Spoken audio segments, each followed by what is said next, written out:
Billy Luna. In the early 90s, John Veasey was a man with an unusual occupation. He killed people. Veasey was a hitman in the Philadelphia Mafia and found himself smack in the middle of the bloodiest mob war in the city's history. Did you feel it when it hit you? Yeah, right, 45 in my ass. Wow. And what hair in my was ass. Was it immediate? You're like, oh, I just got shot. Yeah, you heard the sound. How would you feel if your best friend died?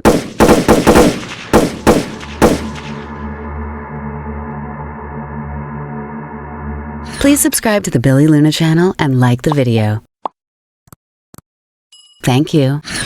Don't forget to let me know what you think in the comments. Netflix just dropped their 3-part docuseries featuring skinny Joey Merlino called Mob War, Philadelphia versus the Mafia.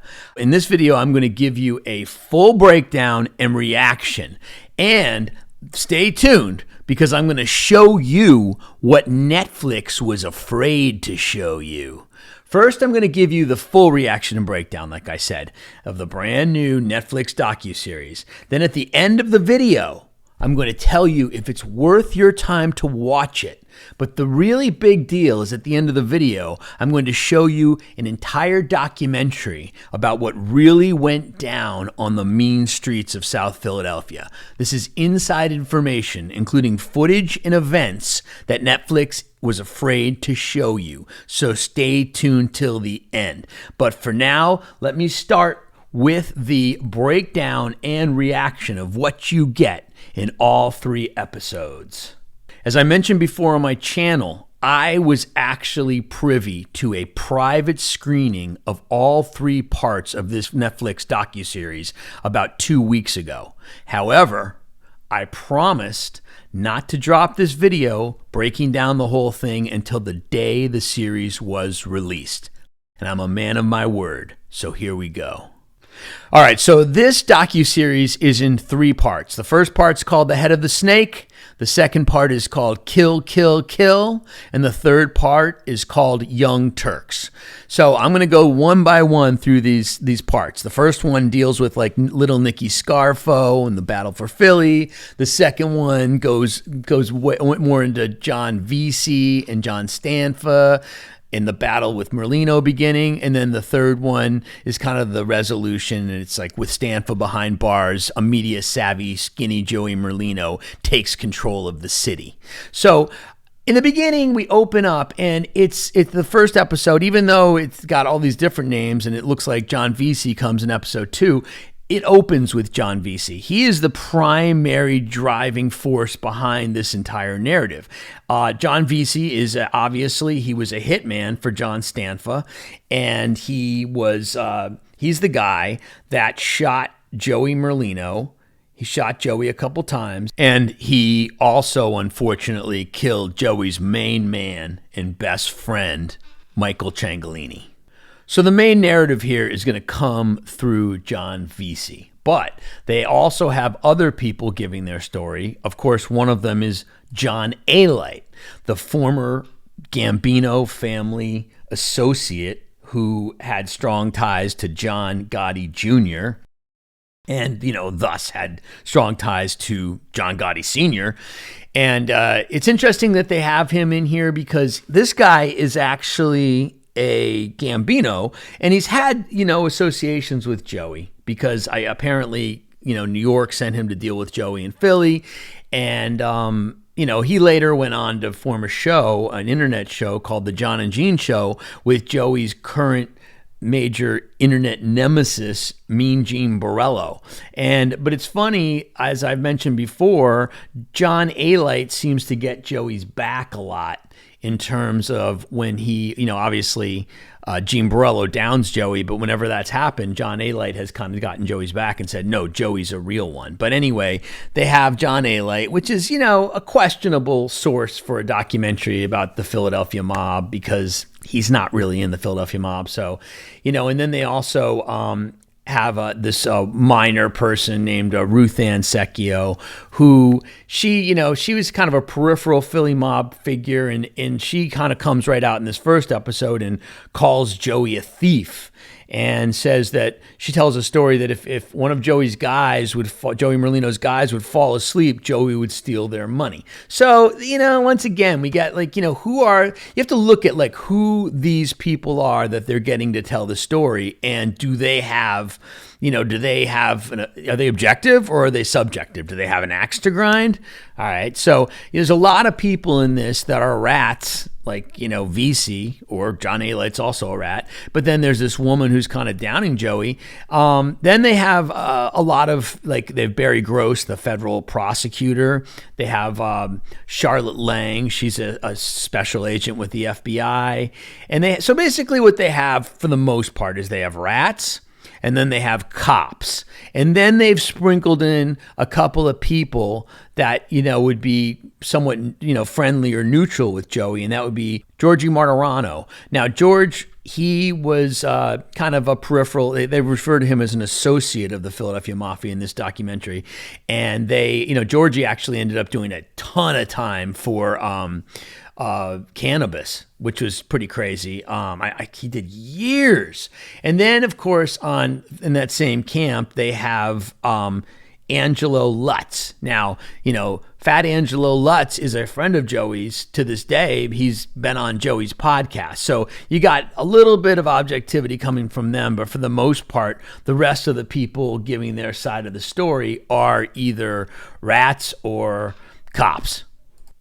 So what they do is they kind of paint the picture of Philly. You have Joey Merlino, not really mentioned that much because he's just this guy who has a group of second generation kind of alleged mafia princes. And then, they talk about how John Stanfa, was installed after Nicky Scarfo. They talk about how, he was put in because Nicky Scarfo was super violent. They go into Nicky Scarfo and, the way that this thing makes it sound is that the New York mob wanted to install John Stanfa to restore a little bit of peace to the Philly mob after the violence of Nicky Scarfo. Now, they don't mention the fact that John Stanfa was very tied to the Gambino family, which is kind of a important fact, but they bypass that.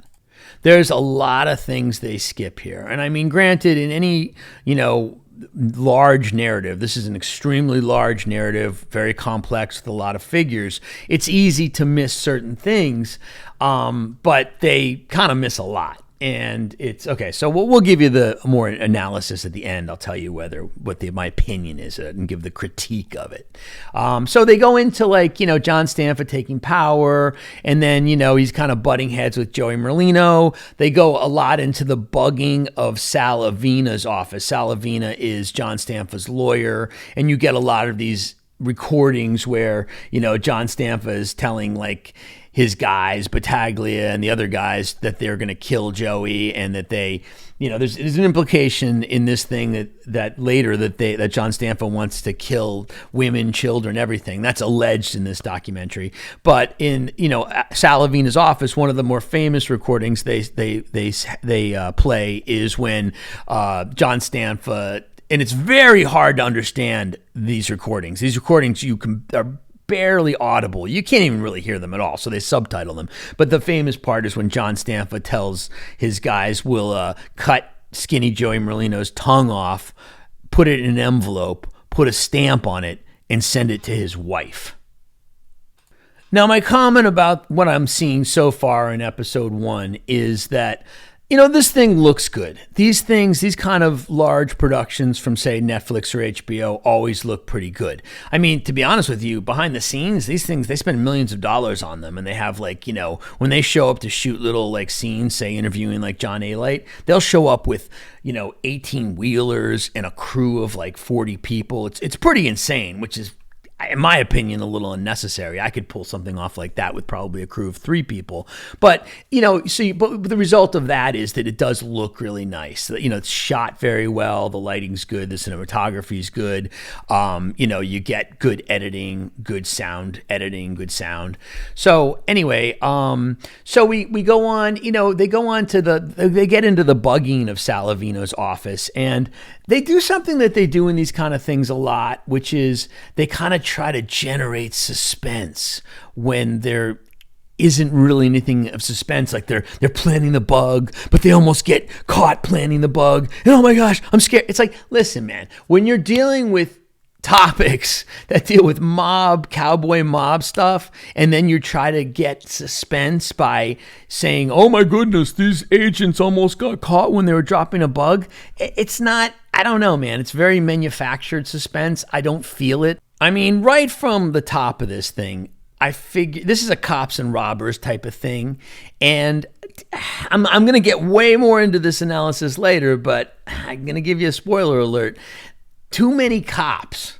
I think, to me and a lot of people in my audience, I think the robbers are the interesting part. And with this, you get a little too many cops. But I'm going to go more detail into that analysis. All right, so here we trot out George Anastasia. Now, George Anastasia is obviously a very, very respected journalist, author, graduate of Dartmouth University. He's written many books that deal with this. He's a pretty knowledgeable guy and pretty legit. So they bring him out. He tells his story. Now, they get into the shooting of Joey Ciancaglini. Now, this part of the story is somewhat complex because you have, 3 Ciancaglini brothers. And it just gets really, really, basically, he's Stanfa's underboss. Of course, his brother, Mikey, is Skinny Joey Merlino's main guy. So they get into the shooting of Joey Ciancaglini, which is like well known to be the only time a alleged mafia murder was captured on video because they had a camera on a pole. And similar to the way that the recordings in Sal Alvalina's office are very, very hard to understand, this shooting you can't even see anything, or it's very, very hard to understand. So I guess that's a sign of the times. This happened kind of before the advent of really high definition video and better audio equipment. It's interesting also, before at least 2 of the episodes, maybe all 3 of the episodes, they put up a chyron that says, Joey Merlino denies being involved in violence or ever being a member of the mafia. That's interesting. That's an interesting little thing to kind of cover their asses in terms of legally, just putting that little disclaimer in there. I mean, as I've explained before, I heard about this project a long, long time ago, and I called Joey and I told him, and he had just recently heard about it because they reached out to one of his people. And of course, Joey does not personally participate in stuff like this. So he said no. So they had zero cooperation or consent from Joey for this. So hence the little disclaimer.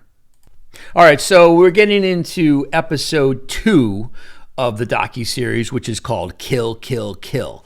And they open up once again with Veasey, John Veasey, and the plot to kill Joey Merlino. Frank Martinez, who at the time was Stanfa's underboss. Previously, it was Joey Ciancaglini, but then it was changed after Joey, got really messed up in that shooting, to Frank Martinez.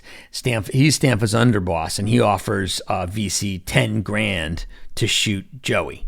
And, Veasey's like, sure, I like the money. Veasey's a kind of a strange guy because he's a very salt of the earth guy. I don't want to say he's dopey, but he's simple. He's like, I'll take the $10,000 type of thing. So finally, we get to the shooting of Joey and Michael Ciancaglini.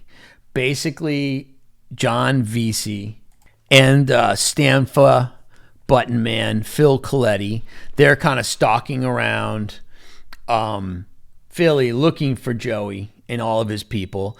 And it's funny, Angelo Lutz says that one time he was just taking his mother into his apartment in the docuseries. He says that John Veasey just pulled up in front of his house and started pointing like a fake finger gun at him, and he got terrified and pushed his mom in the house, etc., etc. So basically, they have like Coletti and Veasey and all of Stanfa's guys just rolling around looking for Joey.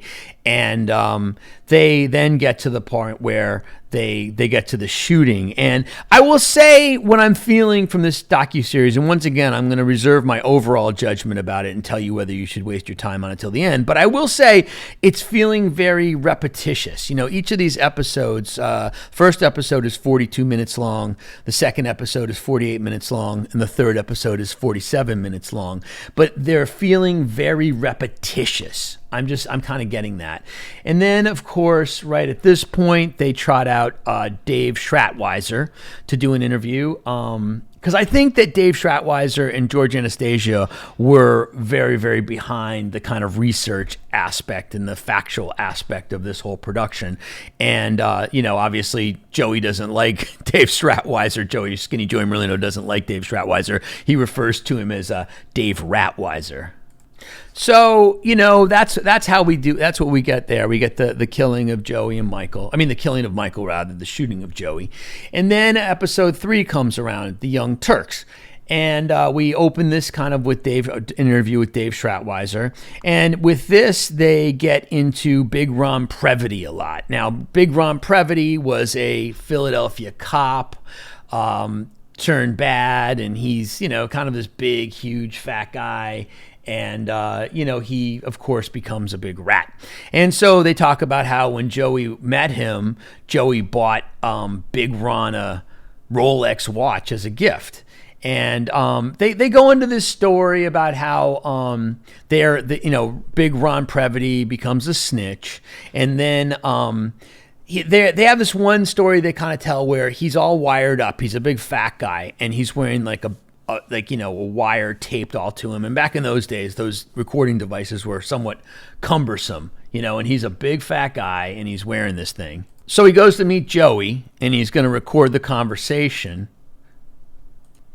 And as he's talking to Joey, apparently the recording device, the wire from the recording device falls down out of his pant leg. And, it's as he's talking to Joey. And once again, with this fake suspense, I feel like too many times in these type of documentaries, on like a Netflix documentary, they try to drum up this fake suspense. So basically the suspense is Big Ron's wired up and he's talking to Joey and the wire falls down. And it's like, once again, when we're dealing with like mythological shoot 'em up cowboy shit, and then you try to integrate this like manufactured fake suspense, it just rubs me the wrong way. It seems kind of boring and homogenized. So they're basically going in depth. They're, getting a lot of, once again, mostly cops, rats, and they're trying to, show how they build the RICO case against Joey. They bring in Bobby Luisi. Of course, Bobby Luisi is a guy, he's a Boston guy, and then he kind of gets with Joey, and he gets into, he gets allegedly made into the Philadelphia Mafia family, and he's allegedly a capo, with his territory being Boston, Massachusetts. And, they're really bringing out all the rats, and then they bring in this guy, Mike McGowan. He's an FBI undercover agent. And so, you're dealing with Previty, you're dealing with Bobby Luisi. And so Luisi, they're trying to get Luisi set up in this like deal so that they can trace it back to Joey. So that, they're using Previty and Luisi to set this thing up. And at this point, like I said, mostly just cops and rats. If you are a guy, if you are a viewer who likes inside crime stuff, getting inside the head of the criminals and like, kind of like the work of Elmore Leonard, like true crime, really gritty stuff, it's not panning out to be the docuseries for you. It's just so procedural, more cops and rats than robbers. And so they're trying to put together this like 3-kilo deal of coke. And they have I guess they have another alleged Philly guy, Bobby Carozzo. He drops off 2 kilos of coke to the undercover agent Mike McGowan, and they have this all on video. And you know what, man? It's just not that compelling, the footage. It's like, okay, this guy is like, oh, was it rough getting over here? He's like, I had to take 2 trains. It's like, is this interesting? So they say, Mike McGowan says that the kilos of cocaine had 215 written on them. That is, of course, the Philadelphia area code, the old Philadelphia area code. And the FBI agent says that is tantamount, he quote, that is tantamount to having Joey Merlino's signature on them. I mean, is it? Because a kilo says 215? What? Okay. I mean, see, that's the thing with this too. This stuff is so subtle. Joey's nowhere in sight. I mean, I guess this is how you build RICOs, but still, this is just like, okay. So, they're building this RICO, blah, blah, blah. It seems a little vague, to be honest. There's no smoke and guns for sure. And so then they change the focus to Ralph Natale. They tell you about Ralph Natale. Obviously, we all know who Ralph Natale is. He was, an old school Philly cat, and, he was basically kind of installed as the Philly front boss when everyone knew that allegedly skinny Joey Merlino was pulling the strings. And so then what they need to do is they need to bug Ralph Natale's apartment.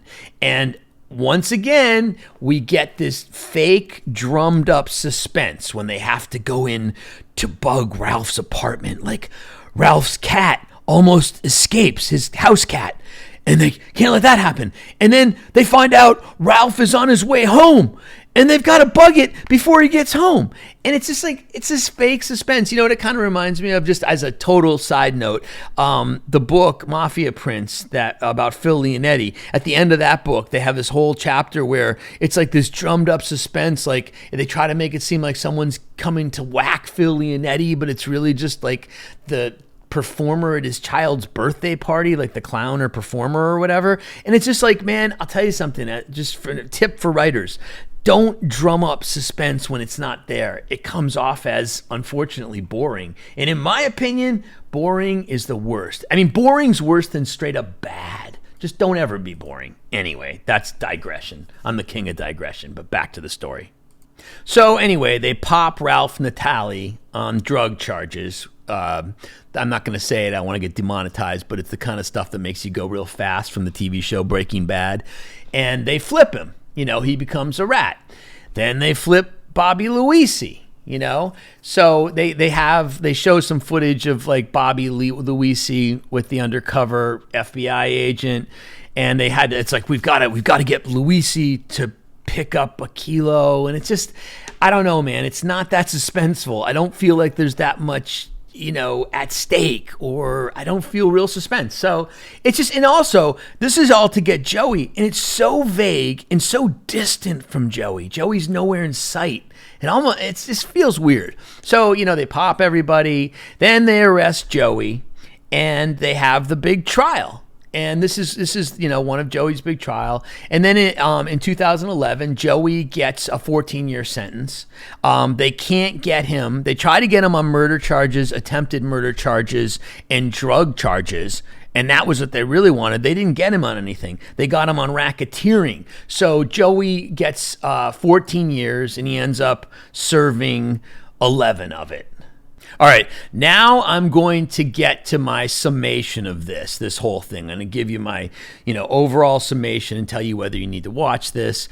And stay tuned, because after that, I'm going to show you the full documentary of the real situation that happened with the shooting of Joey and the murder of Michael Ciancaglini and John Veasey and all this other stuff. And a lot of the stuff you're going to see in my thing, they've kind of taken, but they left out a lot of things that I'm going to show you. I'm going to show you exclusive footage, so stay tuned. So overall, this Netflix series, it's a little bit interesting. I mean, if you're a fan of Skinny Joey Merlino, I guess you can see it. I mean, I told you it's kind of well crafted. It looks good.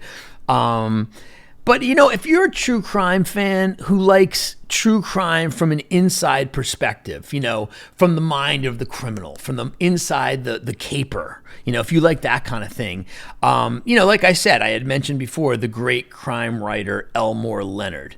He's an idol of mine. I don't think you're going to really like this because this is more, it's a little bit boring. It's a little bit tedious. I told you how they manufacture suspense. That's not good writing. And it's more of a cop story. You know, there's cops and there's robbers, all right? So this is more of a cop story backed up by mob rats. So if you're a fan of movies like Goodfellas or The Sopranos or The Godfather or other projects like that that give you an inside look from the criminal's perspective, this may bore you a little bit. Now, if you're a fan of procedural cop shows on TV, like, you know, like Law and Order and CSI and stuff like that, I think you'll like this. This is more along those lines, you know. If you're a huge, you know, Joey Merlino fan, I guess there's definitely some interesting footage in here to look at of just Joey mobbing around. But overall, I feel like if you are really into the stories, if you watch my channel and I break down the real meaty stories and it's juicy and well written and just real suspense, you might get bored with this Netflix thing. It lacks the drama and the kind of like inside perspective from the robber side. Too much cop side, too much rat side. Now, stay tuned to my channel because there are a bunch of projects coming out relating to this. And you know that I live in Hollywood, so I've got the inside track on them, and I'll give you the inside story. And I've actually got something I can't talk about right now, but you're all gonna love this. If you, like I said, if you liked it from the inside and you like that, and you're a Skinny Joey Merlino fan, you're gonna love something that I know about, which I will drop to you. I'll give you this information very, very soon. All right, I forgot about two more little notes I have, which I'm going to give you before I give you the full documentary, the real story, the stuff that Netflix is afraid to show you. Not so much of the procedural cop stuff, more inside the mind. You get inside the mind of Skinny Joey Merlino. That's a way more fascinating story than the kind of cop and rat story. So, but just two more notes on the Netflix thing. Number one, the title is Mob War, Philadelphia versus the Mafia. Now, the Mob War part, that's a cool title. That's okay. But the kind of after the colon, Philadelphia versus the Mafia, that's not a good title. That's stupid because it was the feds who brought down Skinny Joey Merlino and these other people. And it's Philadelphia versus the Mafia. I don't know who you're talking about in Philadelphia. This is primarily about Skinny Joey Merlino, and he is a beloved folk, hero from the streets of Philadelphia. So that's not a great name. And then the other comment I wanted to say was that it's in my opinion, in general, the documentaries that HBO puts out are always superior to the stuff that Netflix puts out. They get better producers. There's a guy named Frank Marshall who's a huge Hollywood producer. He did the Bee Gees thing. He does a lot of stuff for HBO. And I just find, not always, because, the HBO did do the Sammy the Bull Ecstasy one with Sean Atwood. And that one was not that great. But for the most part, I think that HBO docs are superior to Netflix docs. There's so many Netflix docs that are not that good. And they remind me of kind of stuff from old TV before streaming, before the HBO kind of raised the art form. But anyway, I want to know your thoughts as always, and get ready because now we're going to show you the main event, the inside documentary information that you want about what really happened with the mob war of Philadelphia.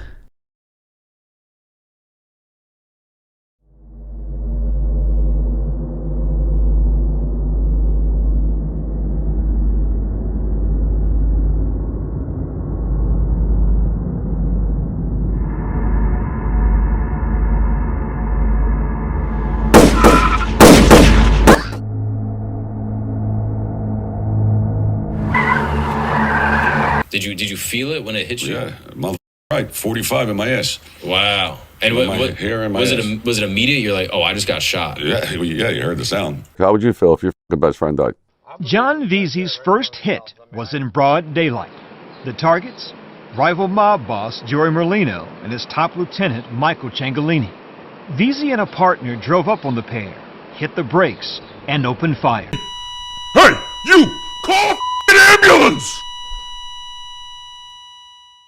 Billy Luna. But the big story on Action News this noon is funeral services for a reputed mobster. Michael Cingolini is being buried today, the victim of gunshot wounds that he received during an alleged mob hit. David Murphy, live on the Action Cam now with details. David? This is the Church of the Epiphany in South Philadelphia at 11th and Jackson, and it's a fitting place for the Cingolini family to say goodbye to Michael. Residents say his wife grew up in this parish. This funeral today is a punctuation mark, if you will, for a heightening mob war in Philadelphia. There have been 7 mob-related attacks in the last year and a half, 3 of them involving this family.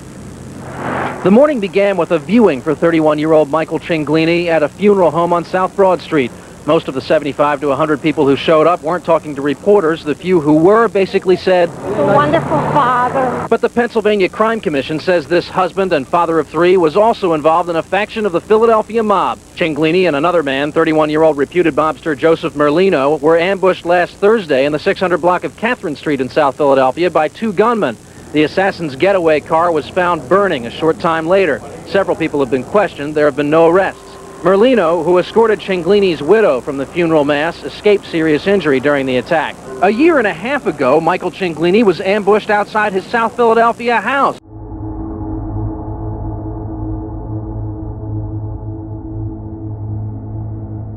It's not the first time that they've seen a reputed mob figure buried here. Murdered mob boss Angelo Bruno is from this neighborhood and was also buried out of this same church. Cingolini, in the meantime, is being laid to rest at a cemetery in Belmar, New Jersey at this hour, and again, police are still on the hunt for his killers. Give a fuck about them. I mean, that must have been a stressful time. Like looking back, I look at that time like the mid-90s between, dealing with the feds coming after you and them trying to pin you for all this stuff. And then on top of that, you have 30 different hits out on you, 30 different attempted murders. I didn't even know nothing about them. I didn't even know it. Yeah, it all came out in court. I don't know these people. I don't know none of them. The only one, I don't even know her. The ugly girl, what's her name? Coletti's wife. She said she tried to put poison in my drink. She tried to poison him in a bar. She says he's never even seen her. Oh, really? That's what she said. She was standing outside the federal building with a bullseye. Said I was going to kill her. I don't even know the mother. She was going to put cyanide in my drink. She was so ugly, she didn't have the chance to talk to me. Because obviously there was the one drive-by that actually you got clipped I did get shot. and you got injured. Yeah. Would you mind just kind of taking me through some of the steps of how that occurred? No, I was just walking down the street, me and Michael, and a car came and got shot. That was it. I don't know who did it. I didn't see no, we didn't say it. I mean, Duncan, I didn't Duncan, and they drove away. Came out in court testimony, they said they did it. I don't know. I have no idea who shot us. Yeah. I mean, that's a brutal thing. Like, that's probably the worst thing that could happen to someone is, like, you were there because Michael ended up passing away from it. Right there. Well, he was dying. I didn't know. At the time, he went in the ambulance, and I went to the hospital, and then I seen it on the news. But Michael was a good man, tough man, good father, young kid for no reason. Yeah. And did you even know what was happening? Like, no. you heard the shots, That's obviously. It. And he went right down. Did you feel it when it hit you? Yeah, right, 45 in my ass. Wow. And was it immediate? You're like, oh, I just got shot. Yeah, you heard the sound. Wow. Yeah. I mean, and were you afraid in that moment? Were you like, did you think you were dying? I knew I was okay because it was my leg. Didn't hit no artery. It was bleeding, but not bad. What I mean, he was bleeding bad. So even in that moment, you were like, okay, we gotta help out Mike. Yeah, we're trying to save him. Because the ambulance came. I made him go in the ambulance. I went with 2 kids in the neighborhood. They drove me to the hospital. Wow. We got in a fight. After you got shot? We were in a car. I had these 2 black kids from my neighborhood. I knew them good. I said, drive me to the hospital. I'm shot. So driving me, beeping the horn. They ain't got no fucking siren. And the guy's like, you. They start fighting. I said, you got to take me to the hospital. I'm bleeding over there. And then they took me to Pennsylvania Hospital. They let me out. I got in a wheelchair. I wheeled myself in. But you were never afraid in that whole time. You were like, oh, I'm not going to die. You were like, I can get through this. I mean, I knew I was okay. I was worried about Michael. And when did you hear about Michael? When I was in the hospital. And they came and told you that? Hey. No, I see the news. The news on. It's crazy. Oh, wow. I seen it on the news. Yeah, it was sad. He got a beautiful family. 3 kids. Well, poor Natalie just passed away. Michael and Tino are good kids. Fuck. Tino's my godson. Monique, Porsche, what she's been through. I mean, it's brutal. It's brutal to go through stuff like that. I mean, do you feel like that affected you at all? Like that experience, did it make you more cautious going forward? Did it make you a little paranoid? Nah, I'm the same. He is. I'm the fucking same. I mean, that's crazy. I'm the same every day. To experience something like that, to see someone that you love like get hit, you get hit. up, of course. You know. But you walked away, no PTSD, like just kind of. No, I'm fine. Billy Luna. So then you come out in 92, 91? No, 92. 92. Okay. So what was it like to come out at that point? No, it was good. I went to the halfway house. I only did a couple years. I did 3 years. 2.5 years, 3 years. In 93, there was a drive-by shooting that happened. Yeah. Okay. So tell me exactly what happened in that situation. We were walking down the street, me and Michael. Turned around, seen a gun pointing at shots, and we got shot. Right. You got hit 4 times? No, I got hit twice in the ass. Okay. But your friend, Michael Ciancaglini. Sangolini. Sorry. Your friend Michael Sangolini was actually shot in the chest. No, he got shot one time he put his arm up. The bullet hit him over here, and then it went through his aorta. If he would have kept his arm down, he might have lived. You know what I mean? He had big arms. Right. He gets shot in the torso, and then does he die right there, or does it take a while? No, he was in my arms. I was waiting for the rescue squad. Okay. By the time they arrived, I made him go. He went in the rescue squad because he was bleeding bad. And two black kids from the neighborhood drove me to the hospital. Well, I got in a fight driving to the hospital. We got in a fight driving in the car, beeping the horn. The guy pulled over, wanted to fight us. I'm shot in the back seat, bleeding. This guy wanted to fight us. And then I just got dropped off outside the hospital. I wheeled myself in. Okay. How did it feel? Because this was like your best friend, right? Yeah. Yeah, he was. So you're holding your best friend as he's dying right in front of you. Well, I know he was in bad shape. I didn't know he died till when I was in the hospital in my room. I put the news on, and they said he was dead. I didn't know because they took him in an ambulance. When you found out that he died, how'd you feel? No, I was fucking sick. How would you feel if your fucking best friend died? Right? Yeah, it was up. The rumor is that 2 gunmen that Stanfa actually hired were the ones who did it. I have no idea. I have no idea who shot me to this day. They say this one did it, that one did it. I don't know. I have no idea. I don't even want to talk about it. Okay. So nobody got convicted of that is what you're saying? No. Not that I don't know. I don't know. Not that I know. Okay. But I mean, during that time, there was really like a mess that was happening. Do you remember the date that shooting happened? Was it September 17th? When I got shot? Yeah. No, I got shot. It was summer. August 5th, I think. Yeah, August 5th. Right. Because during that time, it was a mess. Stanfa and his son got shot while on the expressway. His son ended up getting shot in the jaw. I got charged with that shooting, and I got acquitted. Make sure you put that on there. So a guy named Philip Coletti, who was allegedly hired by Stanfa, he testified in court that he planted a remote control bomb under your car several times, but it never went off. I guess he didn't know what the he was doing. I don't know him. His wife said she tried to kill me too. Okay. She tried to put cyanide in my drink. She was so ugly, I wouldn't even talk to her. I mean, how does it feel when all these people are trying to kill you? It was all right. It's all right? What about my day? I mean, did it make you think that maybe you need to just move somewhere else? No, why? Get out of this area? I didn't do nothing wrong. Okay. Went to dinner, out drinking, went to sporting events. If that's a crime, then kill me. What am I going to do? Funeral services were held today for one of the latest targets caught in an apparent struggle for control of the city's mob. About 100 family members, friends, and associates gathered at the Church of the Epiphany in South Philadelphia to pay respects and farewell to Michael Ciancaglini. Spectators stood outside and lined the route to the cemetery to get a glimpse of those in attendance. Ciancaglini was killed by 2 unknown gunmen after he left a club on Catherine Street on Thursday. Authorities say Ciancaglini was involved in a tug-of-war for control of the mob. Joey Merlino, another reputed mobster, was wounded in the shooting but later released from the hospital. Today, he escorted Ciancaglini's widow at the funeral. Good evening, I'm Jennifer Ward. Bruce Hamilton has the night off. Our top story tonight, surprising revelations about an alleged mob hit the day the victim is buried. A funeral for Michael Ciancaglini was held in South Philadelphia while a possible Jersey link to the bloody deed is announced. KYW3's Robin McIntosh reports. Funeral services were held today for 31-year-old Michael Cinglini, the reputed mobster gunned down last week on a South Philadelphia street corner. I expect the killings and shootings to continue until one side emerges victorious. Today, only hours after the Cinglini funeral, New Jersey State Police Superintendent Justin Dentino dropped a bomb of his own. Philadelphia police are still searching for the triggerman who gunned down Michael Cinglini. In the meantime, here in South Jersey, state police say they may have intercepted a second hit team before they could reach their intended targets. According to Dentino, who spoke to a Rotary Club meeting in Camden this afternoon, only hours before the Cinglini hit, a state police trooper pulled over a car on Route 295 for a traffic stop. Inside, he found 2 sets of rubber gloves and ski masks, a shotgun, and 2 9mm handguns.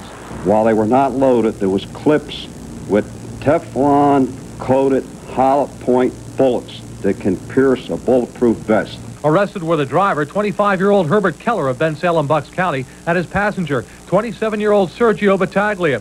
According to police, Battaglia is the former vice president of Battaglia Ford in Hamilton, New Jersey. There's no doubt in my mind that these 2 individuals were part of the hit team that was sent out that day to either participate in the shooting of Merlino and Cinglini or other dissidents within that group. Police say Battaglia and Keller were released from jail yesterday after being charged with weapons violations. They've not been charged in connection with the Cinglini hit, but police say they've been looking into the Battaglia connection since the shooting. The suspected getaway car, this white Ford, was set on fire by the fleeing Cinglini gunmen. It was reported stolen. Police traced its ownership to Battaglia Ford. As for the man Dentino thinks is behind it all, reputed mob boss John Stanfa. I can tell you that John Stanfa will be arrested at some point by the FBI, the Philadelphia Police, the New Jersey State Police, a combination thereof, if not for these shootings, for some other crimes, providing that his own membership doesn't get to him before we do. Today, the latest victims of the ongoing mob war left the Epiphany Church. Joseph Merlino, still limping with a cane after being shot in the leg, and Michael Cinglini. He was headed for a South Jersey cemetery, and police don't think he'll be the last. In South Philadelphia, Robin McIntosh, The News Tonight. What does Battaglia Ford have to say about all this? KYW3's Joyce Evans spoke to the owner of the dealership just a few minutes ago. Anthony Battaglia says they are cooperating with investigators, but no authority ever asked about a possible connection between the Cinglini hit and Sergio Battaglia, or Sergio's connection with the dealership. They only asked about the stolen car. Anthony Battaglia is Sergio's brother. He says Sergio was a salesman there who left earlier this year. They deny any affiliation with mob figures anywhere. Authorities have released new information tonight on the alleged mob shooting in South Philadelphia last week. It comes on the day the victim of that shooting was buried. Michael Cinglini was laid to rest today, and as Rich Noonan reports, many of his associates are making life and death decisions about their futures. 30-year-old Michael Cinglini leaves behind 3 young children and a grieving wife. He was shot in the heart last week during a mob hit. His best friend, Joey Merlino, survived. He took 2 bullets in the rear end as he ran for his life. At this morning's viewing and funeral for Cinglini, Merlino was not at all camera shy. He stood in front of the funeral home as if to say, "I'm still here, they didn't get me." Merlino has also maintained his bravado. Listen to his response when we asked him to comment on the shooting. Merlino will have to be a tough guy to survive the coming months, according to law enforcement sources who say Merlino and his young mob associates were challenging the authority of mob boss John Stanfa, and Stanfa may have ordered the hit, which cost Michael Cinglini his life. It reached a point where something had to be done. Inquirer reporter George Anastasia authored a book about the Philadelphia mob. He, like others, watched the spectacle in South Philadelphia today. There were 3 cars filled with flowers. The family insisted on only black limousines.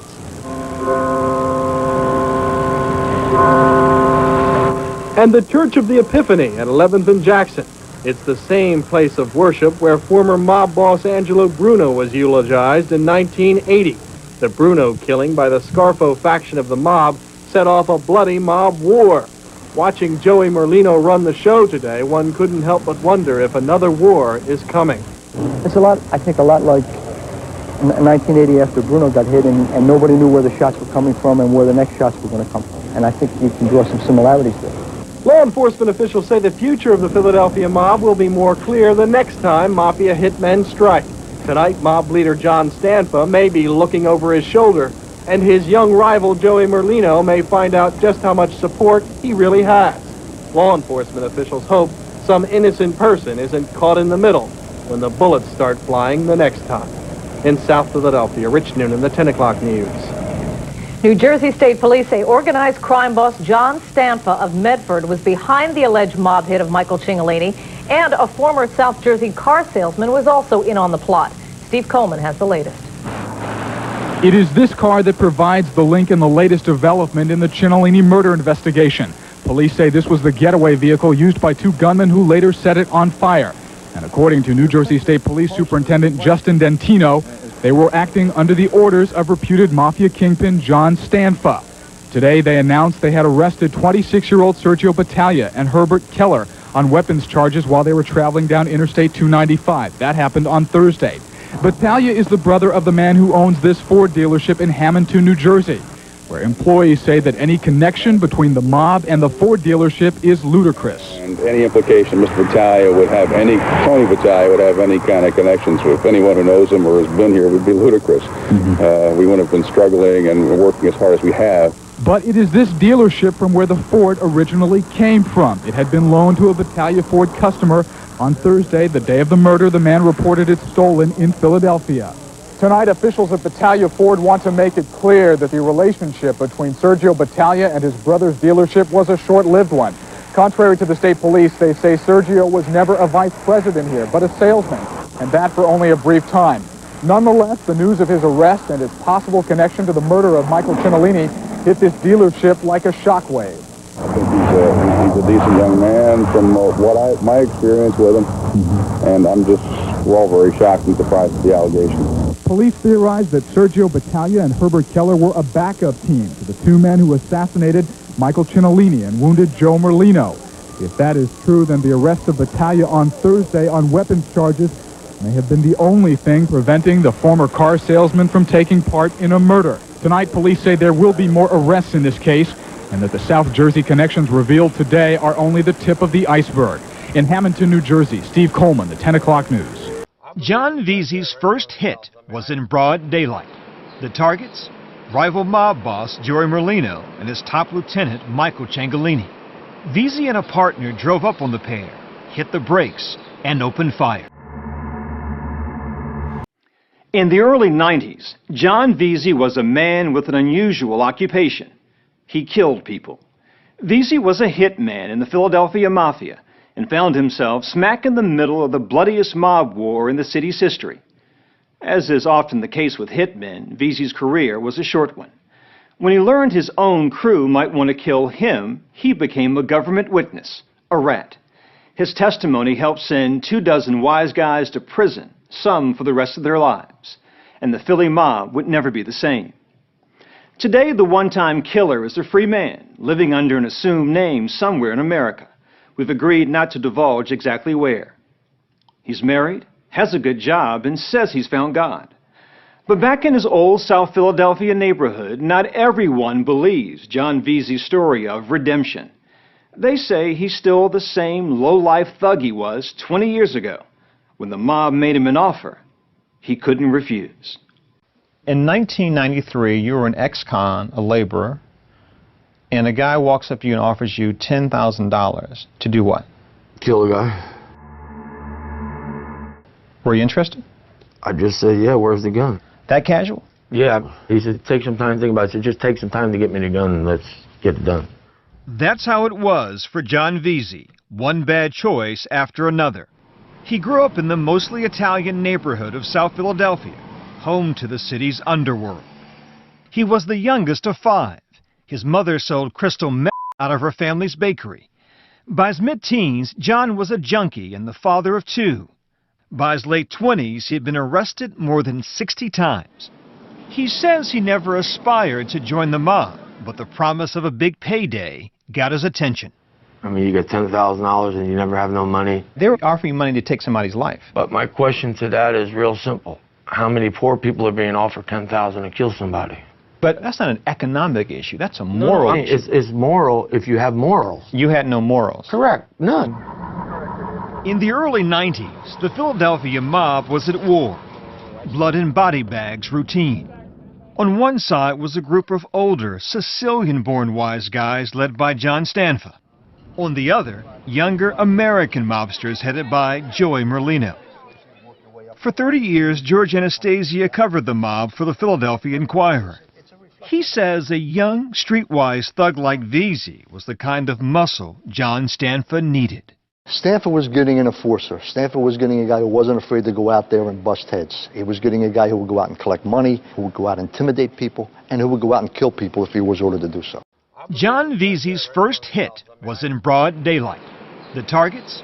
Rival mob boss Joey Merlino and his top lieutenant Michael Ciancaglini. Veasey and a partner drove up on the pair, hit the brakes, and opened fire. Was your heart racing as you were coming down the street? Well, I didn't really think like that. I was going to work, and part of my work that day was to kill somebody. Joey Merlino survived the attack, but Michael Ciancaglini was killed. One name off the boss's hit list.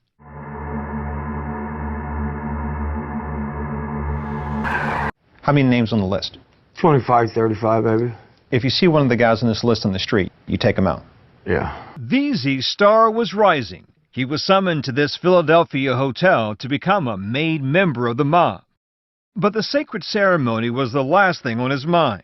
He wanted the $10,000 he had been promised for his first hit. I wanted the money. I never got the money. Why didn't John Stanfa pay you? He said they were saving money for the war, and I said, what are we buying, a Sherman tank? I mean, I'm bringing all this money's coming, $100,000, $50,000. Nobody's getting paid. Those complaints did not sit well with Stanfa. A few months later, the mob boss ordered another hit, this time on Veasey. But John had an older brother, Billy, with friends in the mob. When Billy learned John might be in trouble, he pleaded with him to turn himself in, to become a government informant, a rat. Why do it? I don't know. I guess it was the right thing to do. When Billy was talking to you, what was he telling you? He told me it was the only opportunity, the only way. He didn't want to watch me get executed. Billy Veasey drove John to the U.S. Attorney's Office. FBI agent Paul Hayes, now retired, became John's government handler. Billy understood the mob. That's why he wanted him to come in and cooperate, because he knew how the mob could turn on you and kill you in a moment. And in fact, I think he was right. Veasey agreed to wear a wire and collect evidence, but he wasn't wearing it on the night he went to this South Philadelphia apartment with two trusted mob associates. Inside, everything was covered in plastic. It's not normal to walk in a room with plastic. But I did. I never thought anything. What did you think was about to happen? They told me they were painting. He was shot 4 times with a small caliber pistol, 3 times in the head, once in the chest. The guy shoots you in the back of the head. There are 2 men, 2 to 1. How'd you manage to get out? You fight. You do what you grew up doing. He wrestled a knife from one attacker, stabbed him, and ran from the building. The legend of John Veasey was born. This is a guy who can't be killed now. You know, you can't bring him down.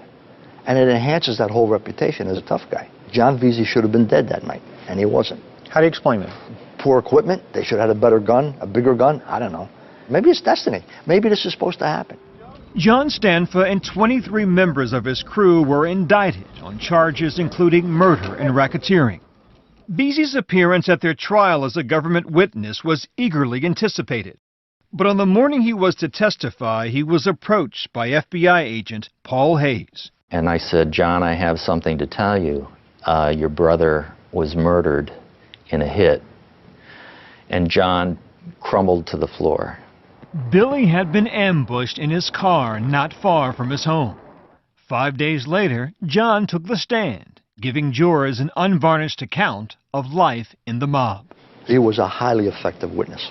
Very good. One of the best I've ever seen. What was so good about him? Well, because he was genuine. This is what we did. I shot this guy, and that guy over there told me to do it. The defense tried to diminish his testimony. They said, John, we see that you're wearing glasses. Did the government buy you those glasses? And he said, yes, they did. And he said, did the government buy you those glasses to make you more believable and credible in front of this jury? He says, I don't know, but ever since your client shot me in the back of the head, my vision's been slightly off. All the defendants were found guilty. John Stanfa was sentenced to 5 consecutive life terms. Veasey, as part of his plea agreement, was sentenced to 10 years in prison. Plenty of time for dark thoughts of revenge. You wanted to kill the people who killed your brother? Them, family, it didn't really matter. You were going to shoot them, or you gonna... Well, I had plans to, like, inject their wives with AIDS. What? Yeah. I was going to bump into them with a shopping cart, like, have a little needle. They wouldn't even feel it. And that's just evil. It is evil, but you know what? I was pretty evil. And I ain't going to try to say I wasn't. This is John Veasey today. Just another suburban homeowner trying to stay ahead of the yard work. I have a great wife, a great family, nice home, good job. Veasey shares his new life with Norma, his wife of 8 years. They married after John's brief stint in the Witness Protection Program. Like I always say now, I'm not who I want to be. I'm not who I'm going to be, but I'm definitely not the person I used to be. I don't believe it. You're not buying that car? I'm not buying it. Reporter George Anastasia isn't alone in his skepticism. Many in South Philadelphia don't believe Veasey is capable of changing. He's found God because it's expedient to find God, because he's somewhere in middle America and it works to find God there. I don't think if he's back on a street corner in South Philly, he's found God. He's looking to avenge what happened to his brother. He's looking to settle scores. His brother's murder almost 20 years ago has remained an obsession. We learned that on visits to Philadelphia, Veasey has made threats against those he thinks were responsible. Kathy Ciancaglini says she's been a target for years. It's frightening, it's aggravating, it's intimidating. Why would John Veasey threaten you? He believes that my husband has killed his brother. Her husband, John Ciancaglini, and others were tried in 2001 for the murder of Billy Veasey and found not guilty. But John Veasey maintains Ciancaglini did murder Billy as payback for his first hit when he killed Ciancaglini's brother, Michael. Kathy says Veasey has posted menacing pictures on Facebook and left her voicemails that she saved, like this one from 2011. I don't give a f*** if I get caught. I will get you, John. How's your wife feel about that? Maybe I'll hit her in the too. You f***ing punk. He's the punk. He threatens me. Calls my husband a punk. He's the punk. He threatens women. That's what he does. John Veasey lives under an alias, and few in his new community are aware of his past. But over the last 5 years, his name has appeared in at least 4 police reports. In 2008, an argument in a restaurant led to a fight. I waited for him to take his drink, and I sized him up and I hit him with a straight, good punch, and the glass went through his face. Veasey was arrested and pleaded guilty to misdemeanor battery. His victim required 25 stitches and plastic surgery. Only reason it's big for me because I'm a killer. You think about it, how many of your friends had a barroom fight growing up? I gotta tell you, in talking to you, sometimes I wonder if you're still just a tough guy or if you're still part of you a bad guy. That's something you'll have to wonder, I guess. I mean, I don't know. I would say that if that's open for debate. Billy Luna. If you dig the kind of material that I'm producing here, and you must because you stuck around, watched it to the very, very end, do me a solid and shout it out on your social media. Right below the YouTube video, you can see an arrow, and you can click on that arrow and you can share it directly with your favorite social media, or you can copy the link and upload it to your favorite social media. And that would really help the channel a lot. Now, shout it out to your fam, your cousins, you know what we're saying. And then also, don't forget to let us know what your thoughts are. You are a part of this. Don't forget to let us know in the comments. Billy Luna. Please subscribe to the Billy Luna channel and like the video. Thank you.